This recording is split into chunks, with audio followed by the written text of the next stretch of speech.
Yeah, jet setting, eating sushi, raw fish, Paul. Do you know you can eat raw fish? It's incredible. That's a rumor I've heard once or twice.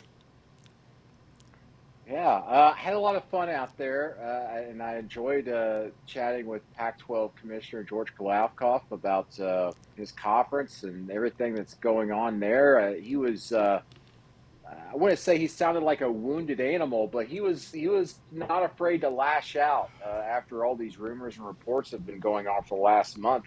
He's been pretty quiet ever since USC and UCLA made their announcement that they were joining the Big Ten, and since then we've had all kinds of questions and reports about the Big 12 potentially raiding the Pac-12 now, and the Big Ten doing its homework on four other teams to potentially join them from the Pac-12. And Kliavkoff said that the Big 12 ADs and presidents have been directly text messaging and sending messages to their Pac 12 colleagues saying, hey, you should join the Big 12. Here's what you could get and all of this. And those messages have been forwarded to the Pac 12 commissioner. And he said he's got a big collection of them. I didn't get to see those messages, but I would love to see them. I'm sure as everybody else would. And he called it tampering, which, of course, I don't think there's tampering really anyway when you discuss conference realignment, but he is really going out there and trying to protect his conference and even going as far as say, hey, listen, any idea that the Big 12 is going to make more money than us in media rights? That's not the case. The Pac 12 is going to make more money. And he said that the Big 12 is scared right now. And he said he could understand why because of that. This is a very interesting dynamic going on. As it seems like it's the Pac-12 against everybody at this moment, and George Kliavkoff, a year onto the job, is finding out quickly that you really can't trust anybody in college athletics. I was just watching as a fan from a distance. You were there with him, but I liked what he said. You compare and contrast what he said with, hate to pick on this guy because he's taking a beating, but Jim Phillips, out of body, out of reality experience last week in Charlotte. Brandon, tell us what it was like to be around the commissioner, and what do you take away in terms of what's next for that league? Yeah, real quick, back to Jim Phillips of the ACC. I mentioned that to him. I said the day after he said everything he said, and I said, "Do you not realize how much criticism you're going to get for this?" And he says, "Yes, I've been hearing it. I know it, but I do believe in what I believe." So at least there's that from his part. George Kliavkoff. The first thing I noticed with him when I got to sit down with him, it was near the end of the day. It was like 3 in the afternoon. He was rubbing his eyes and apologized to me twice for being tired.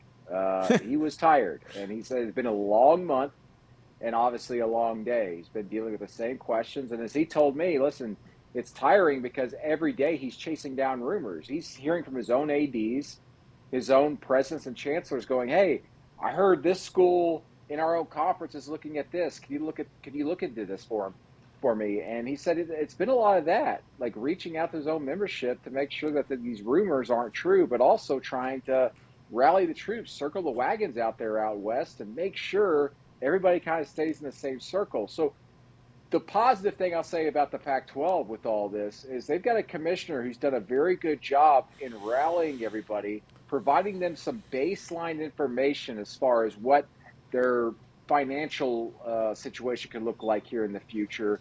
And he has explained to them, listen, hold pat here. I know you all have to make decisions, but you got to give me a few months to figure this all out. And he told me he thinks that by the end of the year, he'll have a new television media rights deal in place. And he hopes that within the next year that they will have in place, if they have decided at that point, new teams to announce to add to the conference. And I compare it a lot to what the Big 12 was in last year. I think a lot of us are sitting here thinking, they're just going to get raided. Maybe the AAC comes in, raids them, and that league, much like the old Southwest Conference, is just going to end up dissolving. Well, that didn't happen. They were patient for a few months. The membership there was patient, and they stuck around, and they've managed to get everything back on the right track. Now, they're not going to be, say, even the third best conference in this new look college athletics, but it's a strong enough conference to stay afloat and still be part of the conversation. The Pac-12, I think, is following along in that similar path right now. The only difference is is you've got two Power 5 conferences who are actively either doing their homework on potential programs to add to their conferences, or they're actively recruiting, as in the Big 12 situation, at least according to the allegations we hear from George Kliavkoff. I realize we're getting into the world of speculation now, but in terms of both leagues, what's the short list of schools look like, and to where? Well, when you look at the Big 12, the four Pac-12 South schools that are still remaining there, you got Colorado, you've got Utah, Arizona, and Arizona State. Those are the ones that make the most sense, and those are the schools I've been hearing the most from unofficial channels, so to speak, from the Big 12. The Big 10, as CBS's sports Dennis Dodd and Brett McMurphy of the Action Network have reported, are California, Stanford, Oregon, and Washington. And those schools make absolute sense for them, just from the standpoint of those being AAU schools and with their academic record. Will that happen? I think that the Big 10, adding those schools, those four schools, is actually more likely than the Big 12 adding those Pac-12 South schools that I just mentioned. Why is that? Because I think that those Pac-12 South schools are in a much more beneficial situation by staying in the Pac-12 than leaving for the Big 12. So I think like the first move you could actually probably see here within the next calendar year, which might seem like a long time, but really isn't when we consider realignment. The next calendar year, it might be Cal, Stanford, Oregon, and Washington accepting invitations to the Big Ten and starting that process. But I don't think that process really will start until the turn of the new year and whenever the Pac-12 figures out what their media rights situation is going to look like. Because at that Thank you for watching ESPN on YouTube. For live streaming sports and premium content, subscribe to ESPN+.